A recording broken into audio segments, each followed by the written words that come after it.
Alors, la leçon d'aujourd'hui portera sur l'Égypte ancienne. Donc, il s'agira essentiellement d'une synthèse concernant d'une part le milieu dans lequel est née la civilisation égyptienne et d'autre part, je vous expliquerai quelles sont nos sources d'informations pour l'étudier. Alors, je commence dans un premier temps par vous expliquer le milieu, qui est essentiel évidemment pour comprendre l'histoire de l'Égypte. Alors, en effet, l'Égypte ne peut pas se comprendre si l'on n'a pas devant soi une carte. Si on n'a pas devant soi une carte, et une carte qui fait apparaître très très rapidement qu'il y a un fleuve qui détermine toute la vie de ce territoire. Alors, ce fleuve, c'est bien entendu le Nil. Ce Nil parcourt l'Égypte du sud vers le nord et aboutit dans la Méditerranée.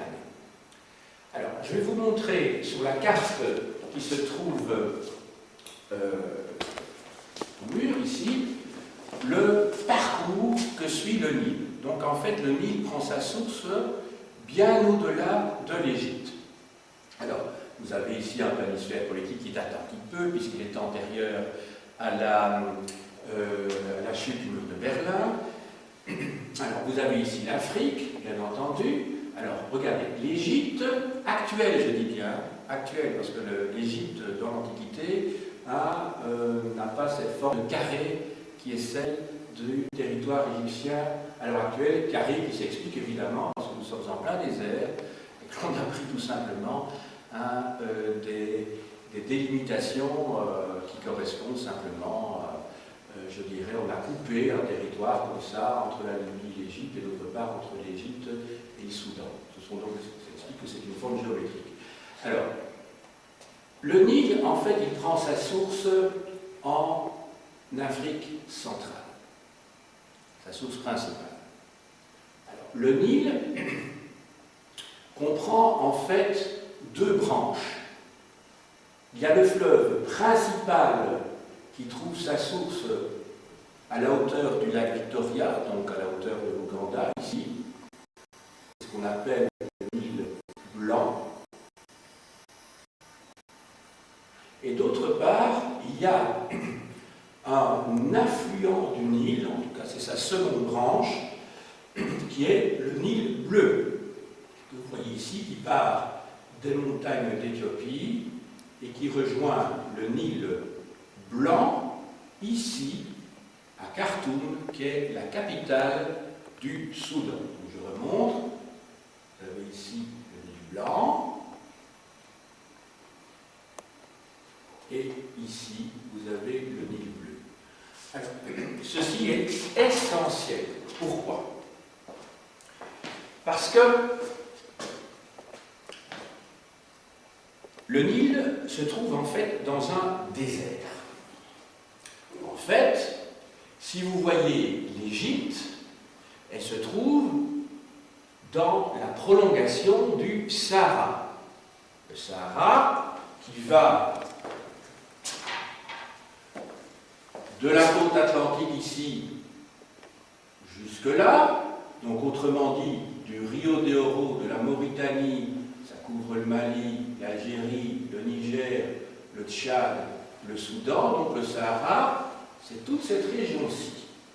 Et il se poursuit d'ailleurs de l'autre côté de la mer Rouge par l'Arabie Saoudite. Donc le Sahara, c'est un mot arabe qui veut dire désert, tout simplement, couvre un territoire extrêmement étendu. S'il n'y avait pas le Nil, l'Égypte, ce serait comme le Tchad, ce serait comme le sud algérien. Nous serions dans un désert. Et donc, le Nil permet, ou a permis la création d'une vaste oasis. Alors, qu'est-ce que c'est qu'une oasis? C'est un territoire, une dépression, la plupart du temps, où la végétation est abondante, peut pousser, peut se développer grâce à l'existence de points d'eau, d'un point d'eau important et constant. Et ici, ce point d'eau, c'est plus qu'un point, puisqu'il s'agit très clairement d'un fleuve qui n'est jamais sec. Le lit du fleuve n'est jamais sec, ce qui est le cas par contre d'un certain nombre de rivières, par exemple en Algérie ou en Libye, ce qu'on appelle des oued, des wadis. Donc on peut, à certaines périodes d'année, marcher dans le lit de ces rivières, qui sont dès lors des routes. Voilà. Alors, je vous ai montré qu'il y avait donc deux branches, le Nil blanc et le Nil bleu. Le Nil blanc permet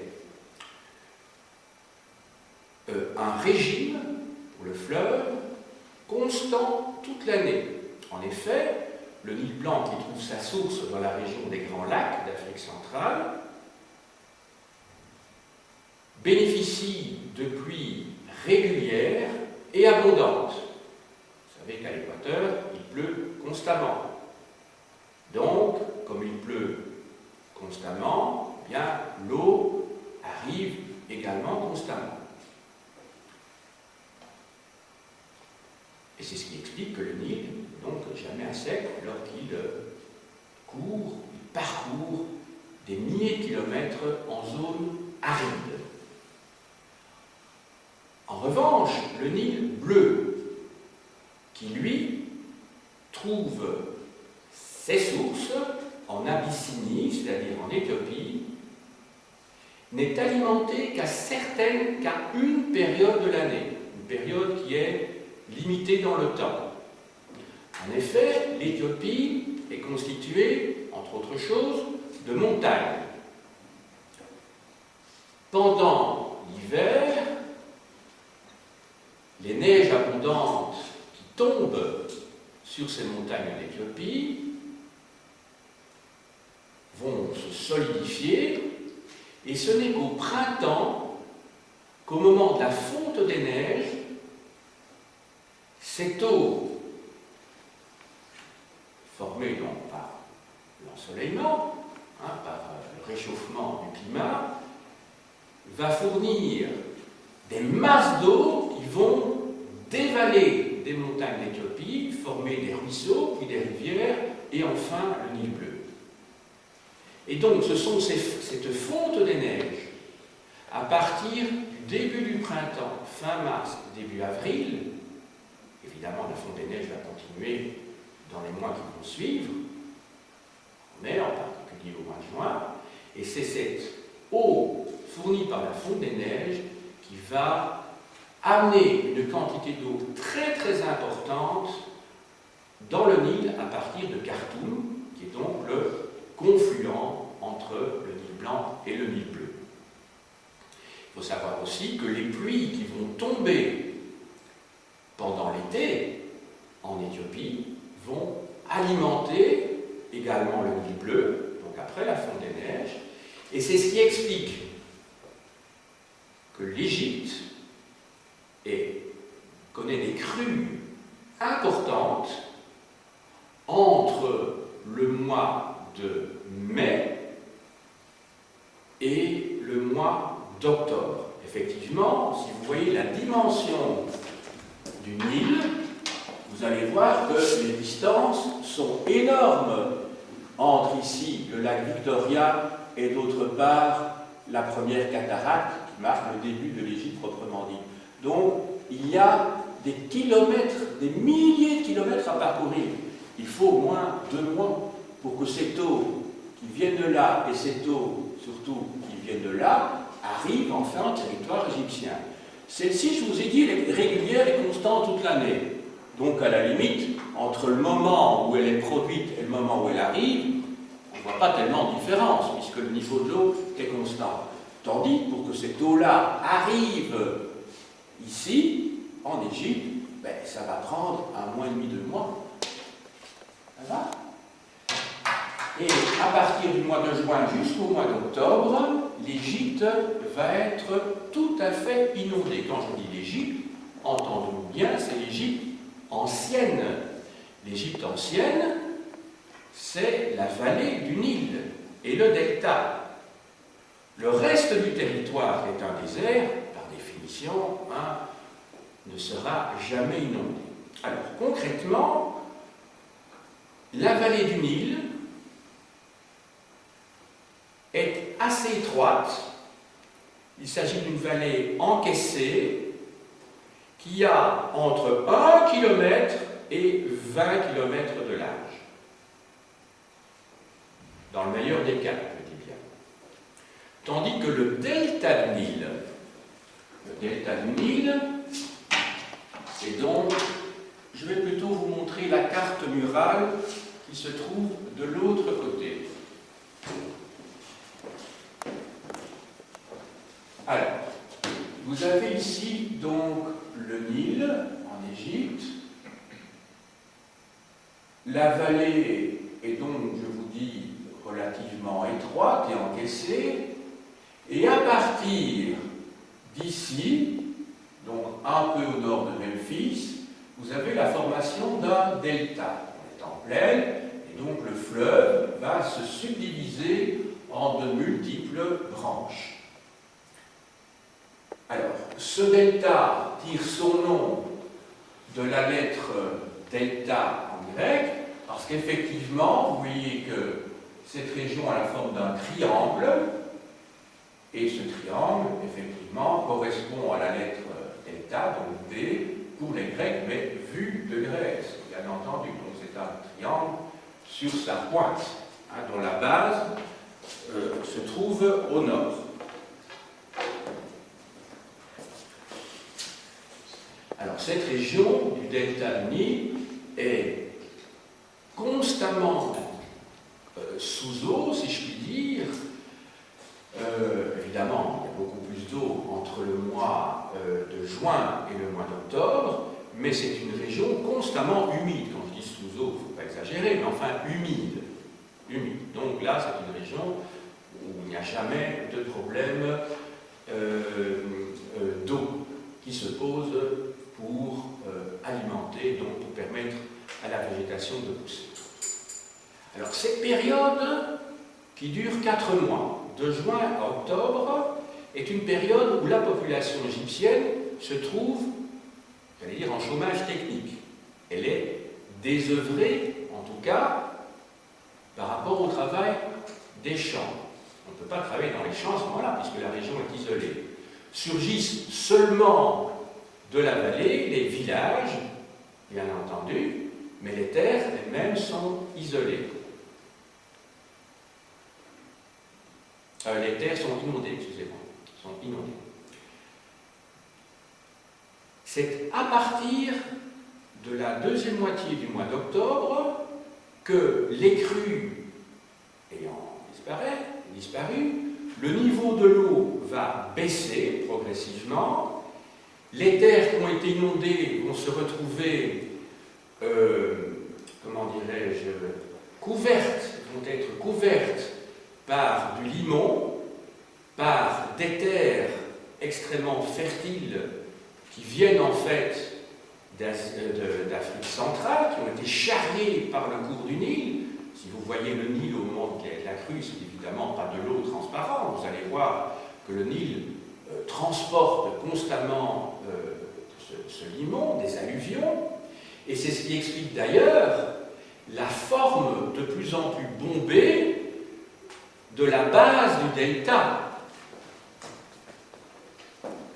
Le delta, à l'origine, avait une forme effectivement qui suivait ici le rivage de Libye. Vous voyez, ceci, donc il y avait cette forme-là. Mais les années passant, les siècles passant, les millénaires passant, vous avez ici, avec le dépôt d'alluvions, c'est une sorte de décharge, si vous voulez, vous voyez que le rivage est de plus en plus bombé. Donc dans l'Antiquité, le rivage était ici et il a reculé à l'intérieur de la Méditerranée depuis l'époque de l'Égypte ancienne, c'est-à-dire depuis 5000 ans.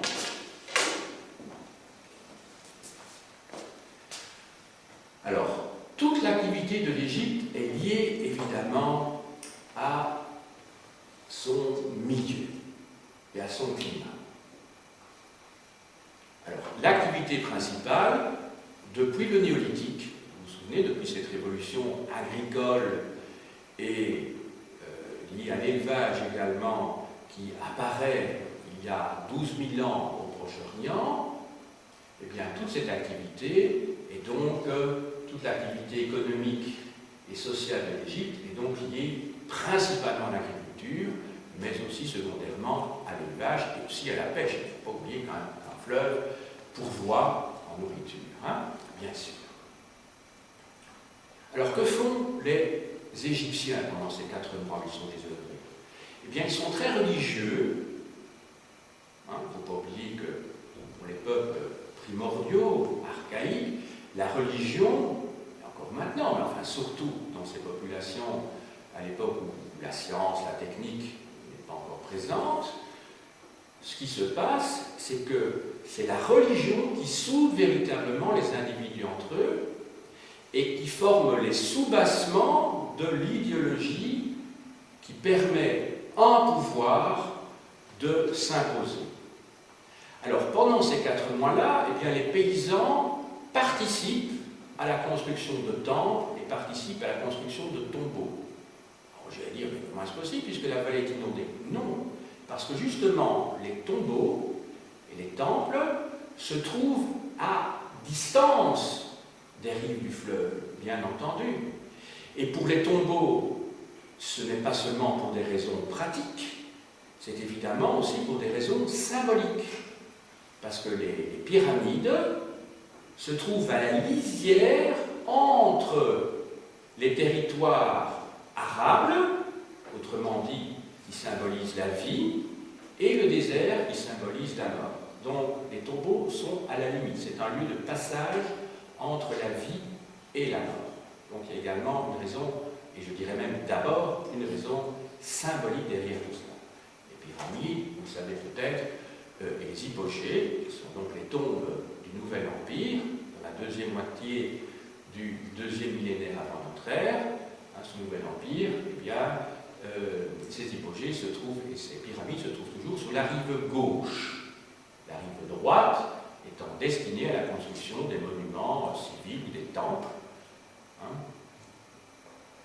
Voilà, donc vous voyez que la symbolique a énormément d'importance dans la civilisation égyptienne. Alors, je crois vous avoir dit l'essentiel, en tout cas en ce qui concerne l'environnement. Maintenant, on va passer aux sources. Alors, l'Égypte ancienne fait souvent rêver les enfants, les adolescents, parce qu'elle renvoie à un monde mystérieux, très ancien, qui renvoie aux origines de la civilisation, et parce qu'elle nous est connue, entre autres choses, par des caractères mystérieux que l'on appelle les hiéroglyphes. Avant de vous parler de cette écriture particulière, qui est à l'origine de l'écriture dans l'histoire de l'humanité, avec l'écriture cunéiforme qui est inventée vers la même époque, c'est-à-dire au 32e siècle avant notre ère, cette fois en Mésopotamie, pour l'écriture cunéiforme, je vais vous décrire d'abord les sources dont on a disposé pendant des siècles avant de pouvoir déchiffrer ces hiéroglyphes. Ces sources, ce sont des sources grecques. Ce sont des sources grecques. Le grec, à part une période pendant le Moyen-Âge où il y avait très peu de gens qui pouvaient le lire, c'est surtout à partir du XVe et du XVIe siècle, qu'en Occident on se remet à lire vraiment le grec de manière courante. Mais le grec n'a jamais été une langue morte. Il ne faut jamais oublier que l'Empire byzantin est le successeur de la civilisation romaine, mais surtout de la civilisation grecque, et que les Byzantins ne sont rien d'autre que des Grecs médiévaux, les Grecs du Moyen-Âge. Donc le grec n'a jamais été une langue morte. La preuve, c'est qu'on parle toujours le grec à l'heure actuelle. Et le grec moderne a, si vous voulez, le lien, le rapport entre le grec moderne et le grec ancien, le grec de l'époque d'Homère, d'Aristote, Platon, c'est un petit peu le rapport qu'il y a entre notre langue, le français moderne, et le français du Moyen-Âge. Il n'y a pas la distance qu'il y a entre le français et le latin, par exemple. Autrement dit, un grec d'aujourd'hui n'a pas trop de difficultés, bien entendu, ce n'est pas tout à fait la même langue, mais n'a pas trop de difficultés pour apprendre le grec ancien. En tout cas, beaucoup moins que pour apprendre un francophone ou un italien que pour apprendre le latin. Donc il y a beaucoup moins de distance, parce que cette langue a toujours été vivante. Alors, les premiers textes les textes que l'on a utilisés longtemps, les seules sources que l'on a utilisées pour comprendre l'Égypte ancienne, c'était d'abord Hérodote. Hérodote est un historien grec, originaire d'Halicarnasse, qui est une ville qui se trouve en Asie mineure, sur la côte occidentale de l'Asie mineure, donc de la Turquie actuelle. Et Hérodote écrit donc il écrit au 5e siècle. Il est surtout connu pour les informations qu'il nous donne sur les guerres médiques, c'est-à-dire les guerres qui ont opposé les Grecs aux Perses. Mais Hérodote a beaucoup voyagé. Et où a-t-il voyagé? Eh bien, il a voyagé dans l'immense empire qui lui était contemporain, qui est l'Empire perse. Alors, l'Empire perse est un empire gigantesque à l'époque. Je vous montre de nouveau sur la carte, le planisphère qui est ici, la dimension de l'Empire perse. Alors, regardez.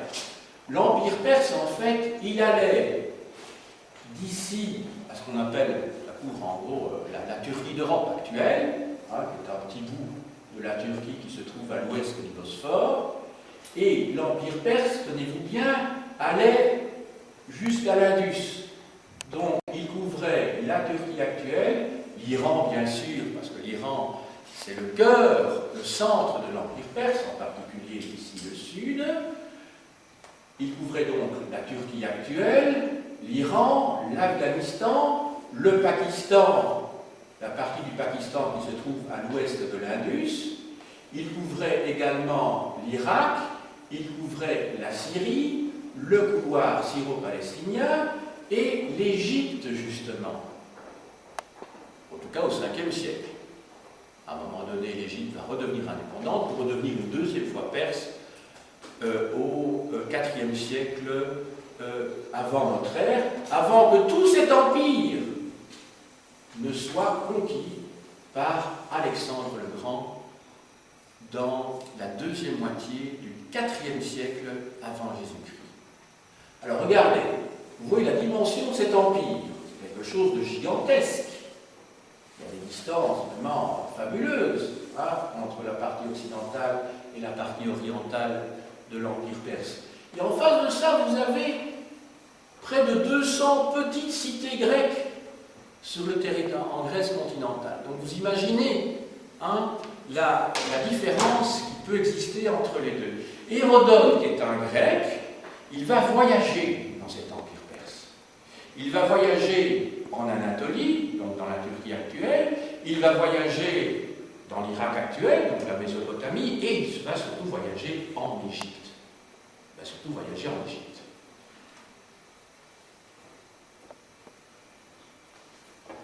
Donc, à l'époque où Hérodote voyage en Égypte, l'Égypte n'est plus indépendante.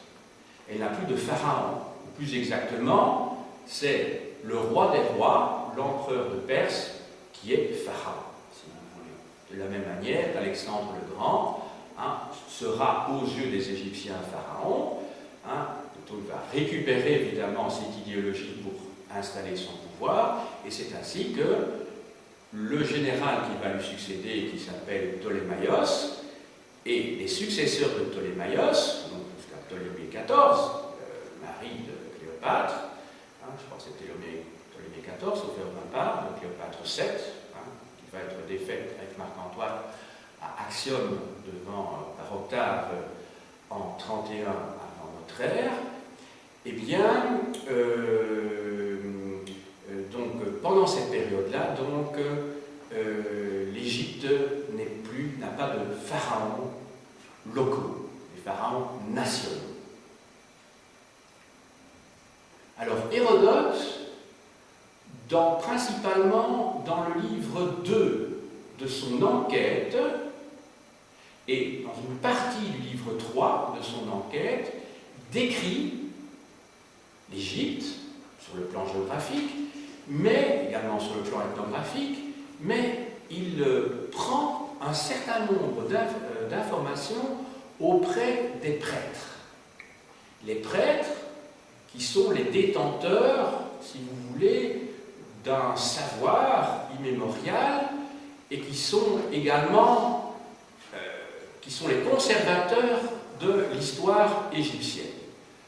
Il faut retenir toutefois que Hérodote vit au 5e siècle avant notre ère et que l'histoire de l'Égypte remonte bien au-delà, et que l'histoire de l'Égypte pharaonique, elle remonte pratiquement à 3000 ans avant notre ère.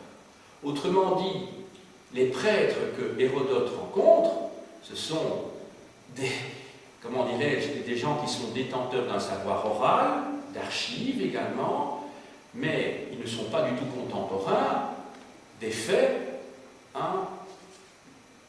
très anciens qu'ils décrivent. Ils parlent beaucoup de l'Égypte, de l'histoire de l'Égypte de leur époque, de celle qui précède immédiatement pour les quelques siècles avant, mais pour tout le reste, vous pensez bien, il s'agit essentiellement de légendes qui sont rapportées. Donc ces légendes ne sont pas fiables. Toutefois, dans les légendes, il y a toujours une petite partie de vrai que les historiens essayent d'identifier. À côté de ça, vous avez une autre source grecque qui date du IIIe siècle avant Jésus-Christ. Cette source, c'est Manéthon.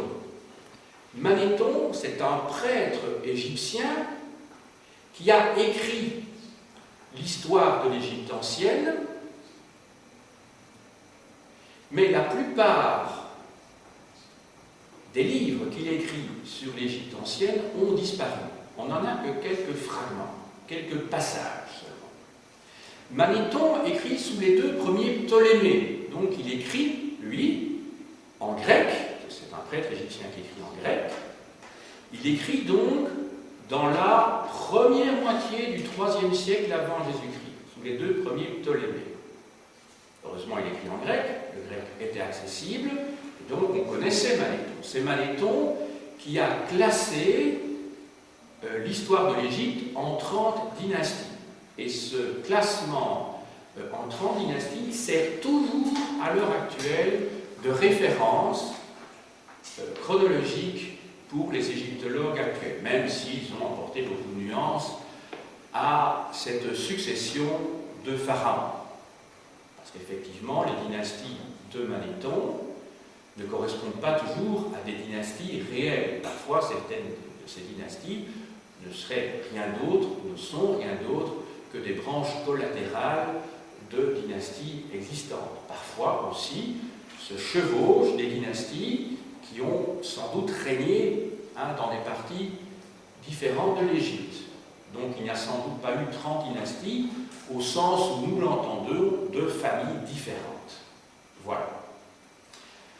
Alors, à côté de ces sources grecques, il y a aussi, bien sûr, et principalement, des sources archéologiques et des sources écrites de la main des Égyptiens eux-mêmes dans leur écriture. Je commence tout d'abord avec les sources archéologiques locales. Alors, elles sont bien connues, on les trouve dans toutes les histoires de l'art, dans tous les manuels. Ce sont tout d'abord ces monuments que sont les pyramides, que sont les temples en particulier. Mais il ne faudrait pas oublier qu'à côté de ces grands monuments, de ces hypogées également, donc de ces tombeaux qui sont creusés, qui sont taillés dans la roche sous le Nouvel Empire, donc dans la deuxième moitié du 2e millénaire avant notre ère, mais il ne faudrait pas oublier également, bien sûr, toutes les représentations iconographiques que nous avons pour cette période-là, les sculptures, hauts et bas-reliefs, mais plats, et également la statuaire, bien sûr.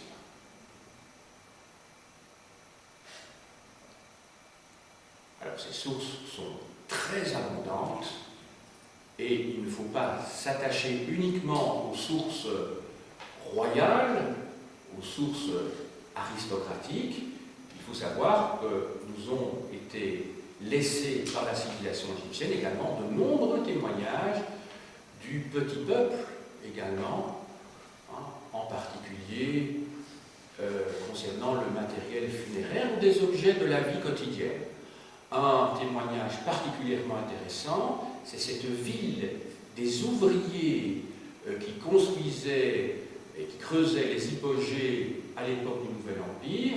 C'est Der el-Médineh, Der el-Médineh, qui était cette ville d'ouvriers qui se trouvait sur la rive gauche du Nil, Athènes, près de la vallée des rois et de la vallée des reines. Voilà. Et donc, on a la dimension de leur maison, un petit peu, c'est une sorte de petite Pompéi, évidemment, beaucoup plus détruite, et beaucoup plus abîmée que Pompéi, qui a eu la chance, entre guillemets, je dis la ville, hein. Je ne parle pas des gens qui s'y trouvaient, bien entendu, d'être recouverts par les cendres, et ce qui explique qu'on a quasiment une ville presque entière, hein, qui n'est pas encore complètement, d'ailleurs, fouillée à l'heure actuelle, hein, Pompéi. Mais donc, à Der el-Médineh, on a un témoignage un petit peu du même type, bien que ce soit à l'état de ruine, et dans un état de conservation évidemment beaucoup moins bon que Pompéi.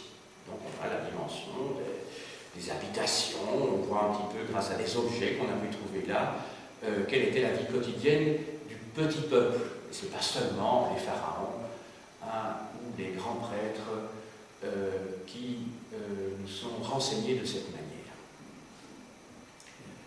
Alors, je passe maintenant aux fameux hiéroglyphes. Alors, les hiéroglyphes, ils ont longtemps fait fantasmer, si je puis dire, les intellectuels, les historiens, les archéologues. Déjà au XVIIe siècle, je vous montrerai tout à l'heure un ouvrage consacré à Athanasius Kircher, qui est un jésuite, hein, qui à l'époque de Louis XIV a essayé d'expliquer les hiéroglyphes. Il n'y est pas parvenu, pour lui c'était une écriture qui possédait toute la sagesse du monde, hein, il s'intéressait beaucoup à l'ésotérisme.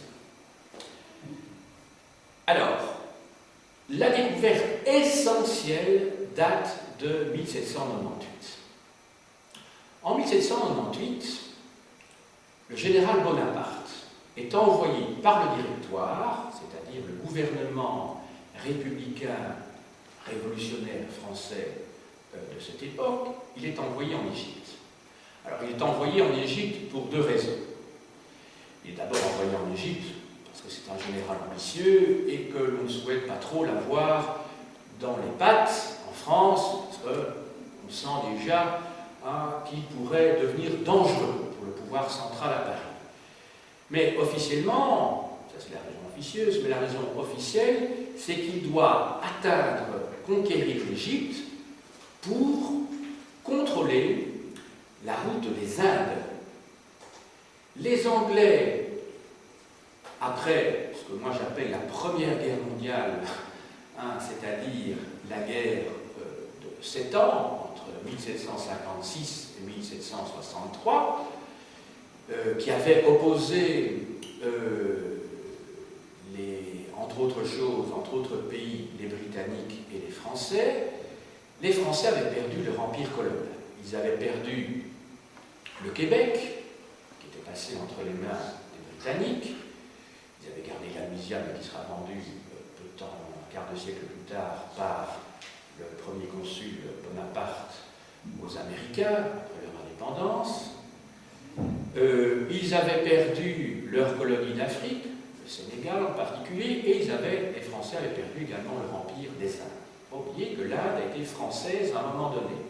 Nous garderons finalement que 5 comptoirs qui ne seront annexés à la République indienne qu'à la fin des années 1940. Donc, au moment où l'Inde britannique devient indépendante. En particulier les comptoirs de Pondichéry, Mahé, Chandernagore, que vous connaissez sans doute de nom. Alors, donc, la France avait perdu son empire colonial, une grande partie de son empire colonial, et les Français cherchent à contrôler cette route des Indes. Alors, la route des Indes, avant le creusement du canal de Suez par Ferdinand Lesseps en 1869, eh bien, évidemment, cette route des Indes contournait par voie d'eau le continent africain. Mais il y avait quand même une voie terrestre. On pouvait remonter toute la mer Rouge, arriver, donc je vais vous montrer ça sur la carte, cette carte-là. Alors, quand vous venez donc de l'océan Indien, que vous passez donc au sud des côtes de l'Arabie, qu'on ne voit pas ici, c'est pour ça que je laisse circuler mon bateau dans le vague, vous continuez vers le sud-ouest le long de la péninsule arabique, vous passez Aden, le Yémen, et puis vous remontez dans la mer Rouge. Et puis, une fois que vous êtes là, vous repassez ici, il y a le golfe de Suez, ici vous avez le golfe d'Aqaba, qui va vers la Jordanie, Israël, à l'heure actuelle, vous remontez dans le golfe de Suez, et puis, il y a rupture de charge, vous devez abandonner vos navires, vous devez transporter, transférer les marchandises qui se trouvent sur vos navires à d'autres chameaux, et faire toutes ces distances-ci, donc par voie terrestre, avant de reprendre la mer dans cette région-ci, et alors de partir, le cas échéant, vers l'Angleterre. Et donc Napoléon, qui est encore général Bonaparte à ce moment-là, veut contrôler toute cette région-ci pour couper la route aux Antilles. Il y avait des produits très importants comme les cotonnades qui venaient des Indes.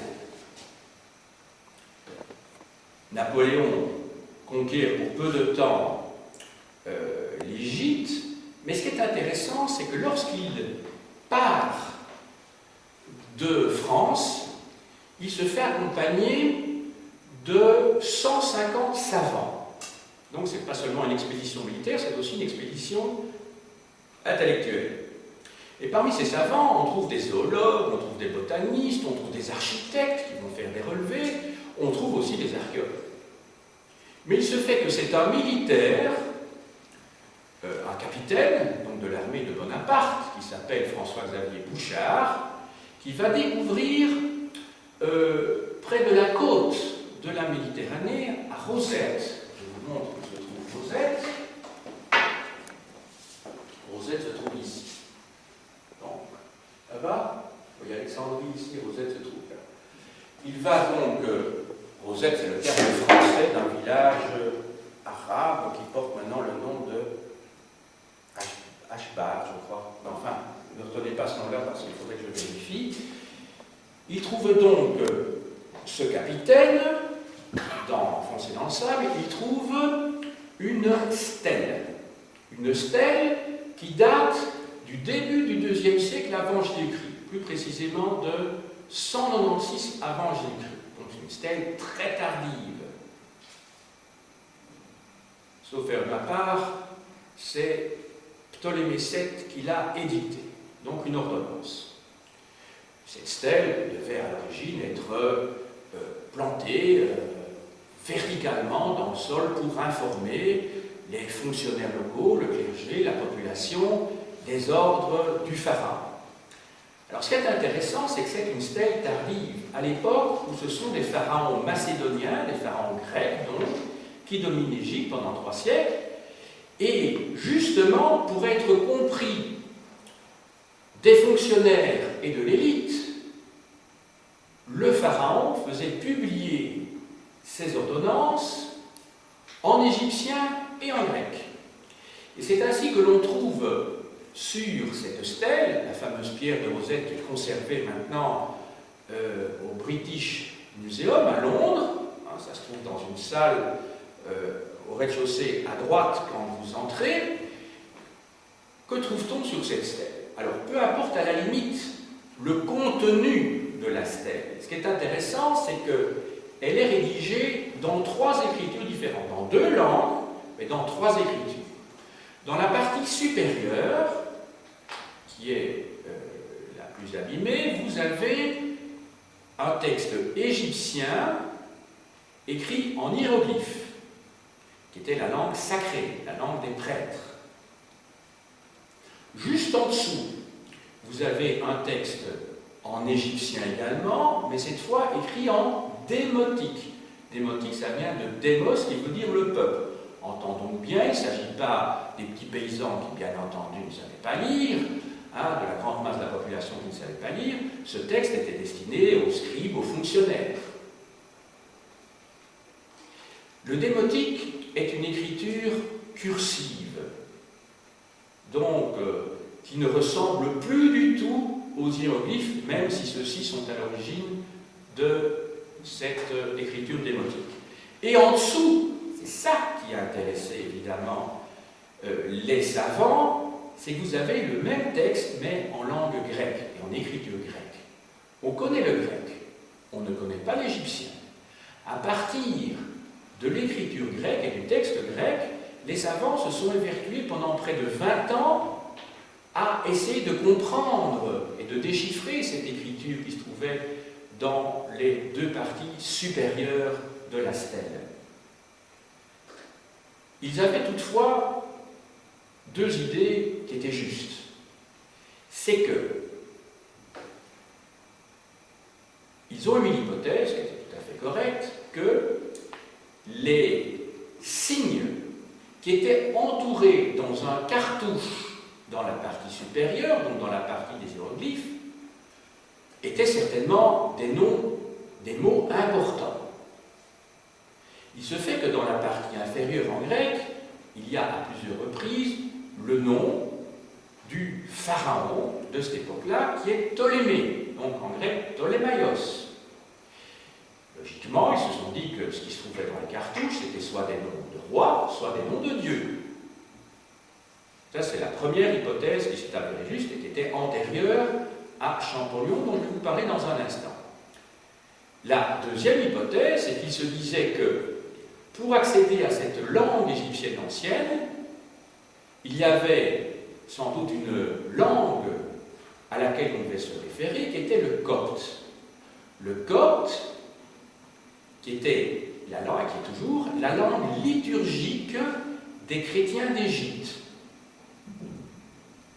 Alors le copte, il est toujours utilisé uniquement par les prêtres dans la liturgie, et donc plus personne ne parle le copte couramment. C'est un petit peu comme le latin jusqu'à Vatican II, jusqu'il y a une quarantaine d'années, dans les églises. Il y a des gens qui ne connaissaient pas le latin, pourtant le prêtre faisait la messe en latin. Eh bien le copte, c'est la même chose. C'est la langue sacrée chrétienne, mais qui vient de l'égyptien ancien, justement. Donc à partir du copte, le copte, lui, il est transcrit en caractère grec, plus 6 ou 7, comment dirais-je, lettres qui ont été ajoutées à l'alphabet grec pour rendre compte de la langue égyptienne. C'est un petit peu comme l'écriture cyrillique chez les Byzantins, inventée par les Byzantins pour le slave. Donc il y a des caractères, des sons qui en slave ne peuvent pas être reproduits en caractère. C'est pour ça que Cyril et Méthode, donc au 8e et 9e siècle, ont inventé le cyrillique. Ça va ? Eh bien, pour le copte, c'est la même chose. À partir de ces deux éléments, les mots importants mis dans les cartouches, d'autre part, l'hypothèse que le copte est une version moderne, plus récente de la langue égyptienne, eh bien, on a commencé à travailler. Toutefois, on n'est pas parvenu à résoudre le problème. Il faut attendre septembre 1822 pour qu'un savant français, un prodige, dès son enfance, connaissait déjà plusieurs langues. Pendant son adolescence, il pratiquait déjà l'hébreu, l'arabe, le grec, bien sûr, et toute une série de langues orientales. Et ce savant s'appelle Jean-François Champollion. En 1822, après avoir passé des nuits blanches sur le problème pour résoudre donc le déchiffrement de la langue des hiéroglyphes, il trouve une solution. Et il se rend compte qu'en fait, contrairement à ce qu'on pensait avant, les hiéroglyphes n'étaient pas des idéogrammes ou seulement des idéogrammes. Vous savez, les idéogrammes, ce sont des signes qui renvoient à des idées. Mais il s'est rendu compte que dans les hiéroglyphes, vous aviez d'une part des idéogrammes et d'autre part des phonogrammes. Or, les phonogrammes, ce sont des signes qui représentent des sons. Mais la complication, justement, des Égyptiens, c'est que ça mêle les deux. Ça mêle les deux. Je vais vous montrer un exemple au tableau, puisque c'est de là qu'il est parti. Alors, un cartouche a cette forme-ci. Bon, soit c'est horizontal, soit c'est vertical. Voilà, ici j'enferme vertical, puisqu'il est parti de cartouches verticaux. Alors, dans la partie supérieure, il observe qu'il y a ce signe-là. Alors, ce signe-là, soit s'il s'agit d'un idéogramme, ça peut signifier le soleil ou un concept tiré du soleil, c'est-à-dire la lumière, par exemple. Bon. Il se fait qu'il identifie au dieu égyptien du soleil, c'est-à-dire Ra.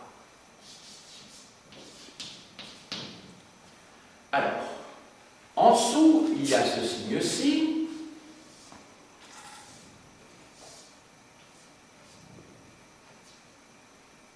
qu'il va identifier non pas à un concept, à une idée cette fois. Ici, on a bien un idéogramme au départ. Ici, on va avoir un phonogramme, à M et à S. Et puis en dessous, deux lettres, deux signes plutôt, qu'il identifie à un double S. Voilà. Je vous signale d'ailleurs que dans les écritures, en écriture gothique, lorsque vous faites un S, même pour les écritures du XVIIIe siècle que j'ai pratiqué, le S s'écrit comme ça. Et c'est comme ça que le double S en allemand, que l'on croit être un bêta, en fait ce sont deux S qui se chevauchent. Vous avez un S, et puis vous avez un deuxième S en dessous. Alors on croit que c'est un bêta, que c'est une sorte de B. En fait, ce sont deux S l'un sur l'autre. Je ne dis pas qu'il y a de lien entre les deux, mais il se fait qu'on peut remarquer ceci. Donc, en fait, il se rend compte qu'ici, il y a certains signes qui désignent des sons, d'autres qui désignent des concepts. Mais ce concept, ce signe-là peut désigner soit la divinité, soleil, solaire, il peut désigner également le son correspondant à la divinité solaire. Donc ça veut dire qu'au départ, c'est bien la divinité solaire, mais dorénavant, chez les Égyptiens, c'est ça qui est compliqué, c'est que le son Ra peut être également utilisé, enfin, ce signe-là peut être utilisé également dans tous les mots qui possèdent le son Ra. Et c'est comme ça que, ici, dans ce cartouche, j'ai dit c'est quelqu'un d'important, ce n'était pas dans le texte de la Biennose, ceci, mais il remarque effectivement, c'est un personnage important, c'est soit un pharaon, soit un dieu, je ne dis pas que le pharaon lui-même, c'est un dieu incarné, et il se dit c'est quelqu'un d'important, et il parvient à voir que ceci c'est donc Ramsès. Alors Ramsès. Je vous ai déjà dit que dans les langues, dans la plupart des langues, les langues sémitiques en particulier, les voyelles ne sont pas marquées sinon par des signes diacritiques, c'est-à-dire des petits points, par exemple en arabe, bon, les Égyptiens écrivent de droite à gauche aussi, comme les Arabes, ou comme les Hébreux. C'est une langue chamito-sémitique. Et donc, en fait, quand vous écrivez en arabe ou en hébreu, vous avez des petits points, comme ça, au-dessus des consonnes, qui vous permettent de savoir comment on vocalise. Il n'y a pas de voyelles en hébreu et en arabe. Ça va? Vous avez simplement des petits points pour l'écriture. Ça va? Eh bien, en égyptien, c'est la même chose. Donc, vous n'avez pas de voyelle ici. Vous allez dire, c'est vrai, enfin, c'est vocalisé, quoi. Ça va? Et donc, à partir de là, il a pu reconstituer l'écriture, enfin, il a pu déchiffrer les hiéroglyphes, à partir en particulier du mot Ptolémaios. Je vous ai dit qu'il apparaît plusieurs fois dans l'ordonnance sur cette stèle. Voyant plusieurs fois le mot Ptolémaios, voyant plusieurs cartouches qui semblent correspondre à Ptolémaios, il a pu identifier les différences. Donc ce qui est intéressant, important à retenir, c'est que dans l'écriture hiéroglyphique, vous avez des signes qui correspondent à des idées et d'autres qui correspondent à des sons. Et les deux sont mélangés, c'est ça qui est compliqué. Si ce n'était que des idées ou que des sons, on l'aurait découvert beaucoup plus vite, vous comprenez? Ça va? Donc vous avez bien compris que le disque solaire, ça peut être soit la divinité, soit l'objet, soit le son qui est le même que celui prononcé lorsque l'on donne le nom de la divinité. Donc vous voyez, voilà. Donc je vous ai expliqué le principe ici. Alors, je crois vous avoir dit l'essentiel pour les sources anciennes. Je précise quand même, ça c'est pour le déchiffrement. Alors, quelles sont les sources que l'on dispose, dont on dispose en Égypte ancienne, en hiéroglyphe, en démotique ou en hiératique, qui est une autre langue, une autre écriture, mais qui était utilisée par les prêtres, mais qui était encore trop sophistiquée et qui a donné lieu au démotique, qui était une écriture cursive. Vous avez des sources sacrées et des sources profanes. Les sources sacrées, ce sont celles qui sont liées à la vie religieuse et qui nous informent sur beaucoup de choses. Vous avez également des sources profanes. Alors ces sources profanes, c'est-à-dire qui n'ont pas une intention religieuse, elles sont peu nombreuses. Hein. Je vais bien vous dire qu'on possède très peu de sources, en tout cas pour l'Ancien et le Moyen Empire. Donc c'est-à-dire en gros cette période qui couvre le 3e millénaire avant notre ère et la première moitié du 2e millénaire avant notre ère. Donc en gros, je dirais de 3000 à 1500, pour faire bref. Hein. Toutefois, pour le Moyen Empire, on a par exemple la comptabilité de la gestion, on a toute la gestion d'une grande propriété. On a gardé les archives. Vous pensez, pour un historien, l'histoire économique et sociale, comme c'est précieux. Pour le Nouvel Empire, on en a bien davantage, on est beaucoup plus à l'aise. On a par exemple la relation d'une grève d'ouvriers, vous pensez déjà, grève d'ouvriers sous la 18e dynastie. Et les documents, alors là, deviennent très abondants. Pour la période qui est peut-être moins intéressante pour tout un chacun, c'est-à-dire pour les basses époques, c'est-à-dire pour le 1er millénaire avant notre ère. Ça va? Alors, je vais vous montrer maintenant un certain nombre d'ouvrages qui vous serviront pour préparer vos cours ou pour étoffer un petit peu vos connaissances.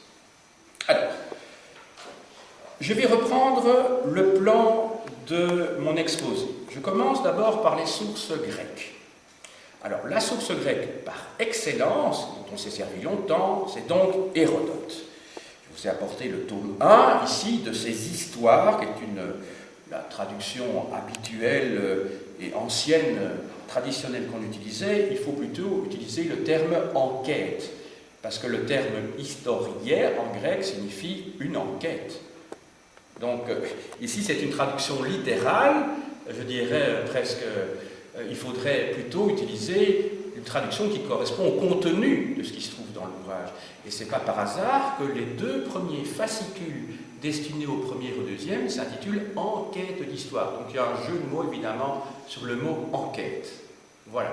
Donc, le projet, je dirais, le programme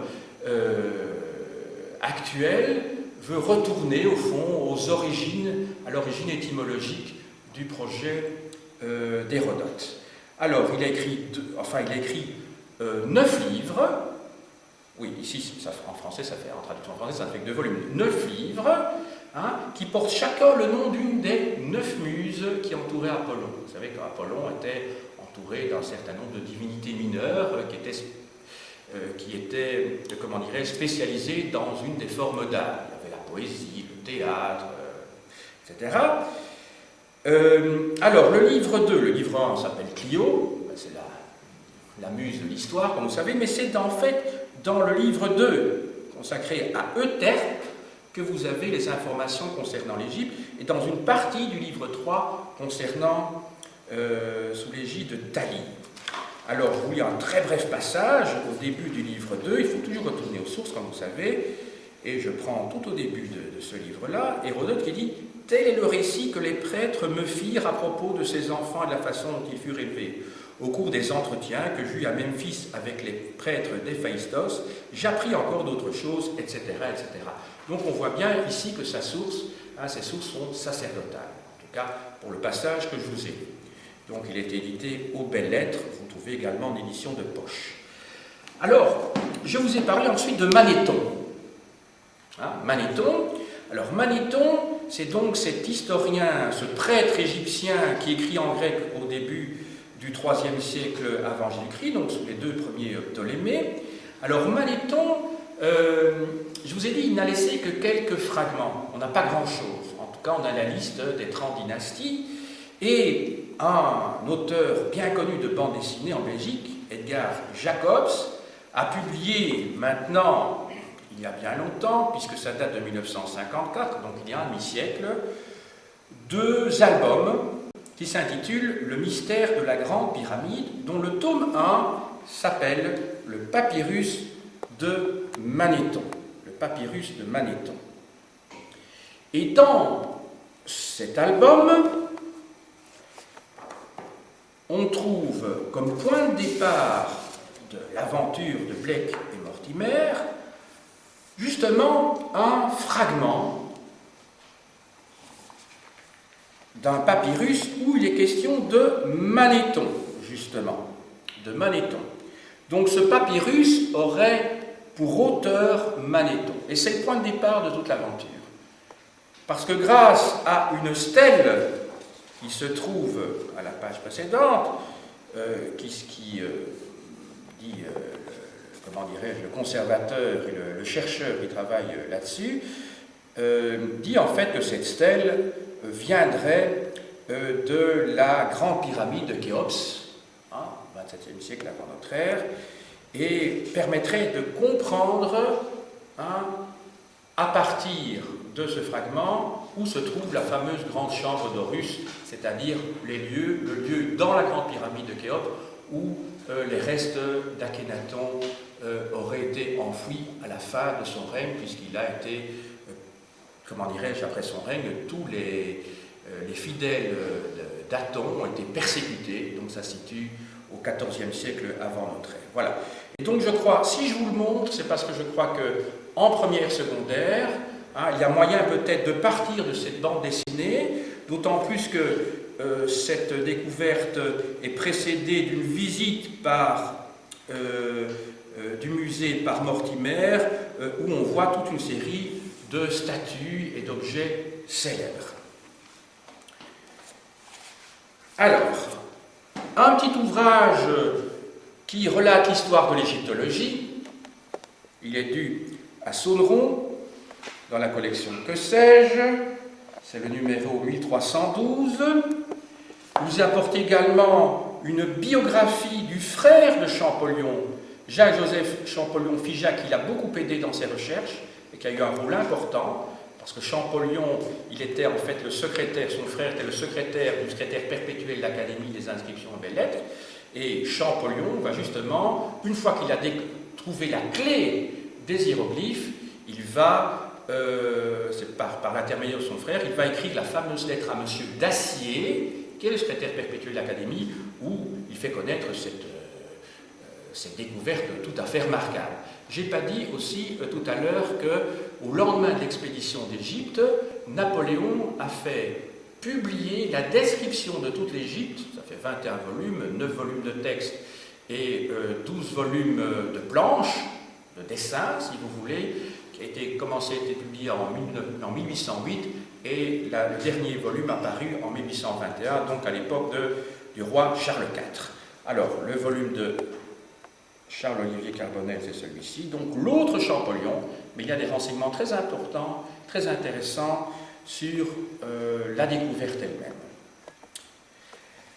Alors, un petit ouvrage que je vous recommande vivement, édité en 2005 aux éditions Sarbacane, qui s'intitule « Décrypter et dessiner les hiéroglyphes ». Alors c'est un petit ouvrage qui est vraiment très bien fait. Je vous montre quelques pages, comme ça, vous avez une description, on vous explique les hiéroglyphes chaque fois avec un petit texte, c'est très pédagogique, et alors vous avez même une table où on vous explique donc la résolution des idéogrammes. Des hiéroglyphes, excusez-moi, des hiéroglyphes. Alors un ouvrage remarquable consacré à la naissance des écritures du cunéiforme à l'alphabet, aux éditions du Seuil. Vous avez l'invention de toutes les écritures là-dedans. Hein. Non seulement l'écriture cunéiforme, les hiéroglyphes, on y trouve également l'explication du linéaire A et du linéaire B, qui sont ces écritures utilisées dans le monde grec, mycé-crétois, mycénien, au 2e millénaire avant notre ère. L'article sur le linéaire B est évidemment écrit par l'inventeur, au sens étymologique du terme, celui qui a compris déchiffrer le linéaire B, hein, qui est donc cette écriture utilisée par les Mycéniens. Donc, vous savez, Agamemnon, enfin d'après la légende, tous ces gens, les Achéens qui ont combattu à Troie et qui ont connu l'apogée de leur civilisation entre 1700 et 1200 avant notre ère. Et cet article-là a été rédigé évidemment par Chadwick, qui en 1924 a découvert, a compris cette écriture avec Ventris. Je vous ai parlé tout à l'heure d'Athanasius Kircher, ce jésuite du XVIIe siècle qui a tenté d'expliquer l'écriture hiéroglyphique, sauf qu'il s'est complètement planté. Il s'est trompé, mais il y a une monographie qui a été publiée sur lui par Jocelyn Godwin, et je crois que c'est intéressant de la feuilleter si jamais, si d'aventure vous êtes intéressé par l'histoire de l'égyptologie, ou la préhistoire de l'égyptologie. J'en arrive maintenant aux sources elles-mêmes.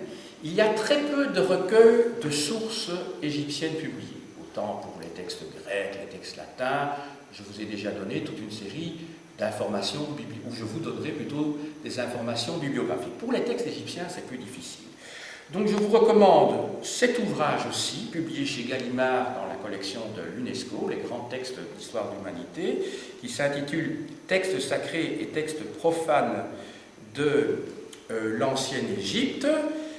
Alors, les textes sont traduits et commentés par Claire Lalouette, professeure à la Sorbonne. Alors, quels textes trouve-t-on là-dedans? Mais aussi bien des textes religieux que des contes, hein, que de la littérature profane. Donc, je crois que c'est très intéressant de connaître cette source-là parce qu'on ne trouve pas de textes. Hein, sinon, vous aurez toujours des textes pour préparer vos leçons, vous allez prendre Hérodote, vous comprenez, ou alors quelques papyrus, des choses comme ça. Mais vous n'aurez pas grand-chose. Alors, justement, il y a un petit recueil publié en Belgique aux éditions La Procure à Namur qui s'intitule « L'histoire par les documents à l'usage de l'enseignement secondaire ». C'est une collection qui comprend une dizaine de fascicules, hein, l'Égypte par les pharaons. Et dans ce fascicule, vous avez justement des traductions de papyrus, en particulier le papyrus Harris, qui est un papyrus bien connu, également la satire des métiers qui décrit justement, alors je vous en montre, voilà, donc ça se présente sous cette forme-ci. Vous avez également beaucoup de reproductions, de dessins, de paysages, qui sont vraiment destinés à l'enseignement secondaire. Alors je passe maintenant à l'histoire générale. Et je vais vous montrer les ouvrages dans l'ordre de difficulté croissante. Donc je commence par le plus facile et je termine par les ouvrages les plus ardus et les plus érudits. Alors, tout d'abord, c'est Manly, de Bill Manly, Atlas historique de l'Égypte ancienne, publié par les éditions Autrement. C'est un ouvrage qui est bien fait, pédagogique, simple, mais que je vous recommande essentiellement pour les cartes illustrées qui se trouvent à l'intérieur. Donc vous avez des cartes en couleur, très nombreuses, et qui permettent vraiment d'identifier tout ce qui peut vous intéresser. Vous voyez, c'est un ouvrage sur papier glacé, vous avez de nombreuses cartes. Vous en avez partout, vous savez. Et je crois que c'est très intéressant pour voir la progression du territoire égyptien. Vous avez des plans de ville comme Alexandrie, par exemple, pour l'époque ptolémaïque. Oui, il y a plein de cartes. Donc je crois que c'est une source précieuse à ce niveau, à ce sujet. Alors, un ouvrage, je vous dis, on va vers la complication. Histoire de l'Égypte ancienne de Nicolas Grimal, qui est professeur au Collège de France, donc une grande institution édition prestigieuse à Paris, publié par le livre de poche dans la collection Référence. Il suit un plan tout à fait classique, chronologique. Mais il s'intéresse à l'intérieur de ce plan chronologique aux différents aspects de la civilisation égyptienne. Et il tient compte des découvertes vraiment récentes. Cet ouvrage avait d'abord paru chez Fayard. Alors, dans la collection Les grandes civilisations chez Artaud, je vous ai apporté ici l'édition, pas populaire, j'allais dire, la plus accessible financièrement, de François Daumas, La civilisation de l'Égypte pharaonique. Si je vous dis que c'est l'édition la plus accessible financièrement, c'est parce que vous pourrez voir à la bibliothèque qu'il existe la même collection, mais brochée, gros volume, avec des illustrations qui coûtaient jadis beaucoup plus cher. Ça va, parce que maintenant, la grande édition est épuisée, celle-ci on la trouve encore en librairie, vous savez. Alors l'intérêt de cette collection-ci, c'est que vous avez non seulement une première partie qui concerne l'histoire politique, qui permet de fixer les repères chronologiques de la civilisation égyptienne, et puis vous avez de manière thématique les différents aspects de cette même civilisation, donc la religion, l'art, la littérature, etc., etc. Et à la fin, vous avez un index thématique. Très bien fait, vous avez toute une série de notices sur les différents aspects de la civilisation égyptienne. Ça va? Donc ce sont des notices qui font un quart de page, une demi-page, voire une page entière, sur les différents aspects. Donc ça sert en même temps de dictionnaire thématique. Alors là, maintenant, ça ce sont les deux briques, pour ceux qui veulent vraiment se lancer dans l'égyptologie. Ce sont deux ouvrages publiés dans la collection Nouvelle Clio, c'est une collection dont je vous parlerai souvent.